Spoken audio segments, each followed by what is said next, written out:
கேரள மாநிலம் கொல்லம் மாவட்டம் கொற்றன் குளங்கரவில் உள்ள ஸ்ரீதேவி கோயிலிலும் சமய விளக்கு பூஜை நடைபெறுவது வழக்கமாகும்.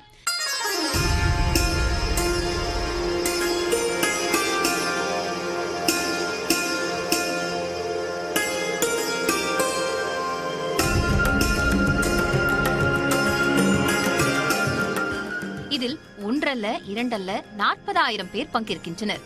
ஆண்டுதோறும் இந்த திருவிழாவில் ஏராளமானோர் பங்கேற்கின்றனர். வேண்டுதல்கள் அனைத்தும் நிறைவேறும் என்ற நம்பிக்கை பரவலாக இருப்பதால் இந்த கோயிலில் ஆண்கள் பெண் வேடமிட்டு வழிபடுகின்றனர். വർഷങ്ങളായിട്ട് എടുത്തുകൊണ്ട് തന്നെ ഇരിക്കുകയാണ്. കഴിഞ്ഞ ഒരു വർഷം മാത്രമേ അല്ലാതെ എല്ലാ വർഷങ്ങളും എടുത്തുകൊണ്ടിരിക്കുന്നതാണ്. നമ്മുടെ ഇവിടുത്തെ വിശ്വാസം എന്ന് വെച്ചാൽ ദേവിയെടുത്ത് നമ്മൾ മനസ്സറിഞ്ഞ ഒരു ആഗ്രഹം പറഞ്ഞാൽ സാധിച്ചു തരുന്നതാണ്. അപ്പം ഞാനൊരു ആഗ്രഹം പറഞ്ഞാൽ സാധിച്ചു തന്നിട്ടുണ്ട്. അതിന്റെ இதாயிட்டு தന്നെയാണ് விளக்கெடுத்துകൊണ്ട് തന്നെ ഇരിക്കുന്നത് തന്നെ. உடன் வரும் தனது குடும்பத்தினருக்கே அடையாளம் தெரியாத அளவிற்கு பெண் போல ஆணுக்கு ஒப்பனை செய்து மாற்றி விடுகின்றனர் தனித்துவமான ஒப்பனை கலைஞர்கள். ஒரு ஆணை பெண் போல அழகாக மாற்ற அதிகபட்சம் 2 மணி நேரம் வரை எடுத்துக் கொள்கின்றனர்.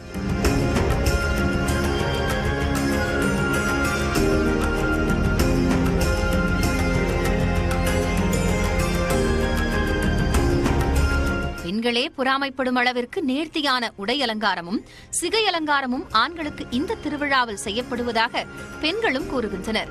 5 முக விளக்குகளை ஏந்திய ஆண்கள் வழிபடுவதை பலரும் வியப்புடன் பார்த்துச் செல்வதோடு பெண் வேடமிட்ட ஆண்களோடு புகைப்படங்களையும் எடுத்துக் கொள்கின்றனர்.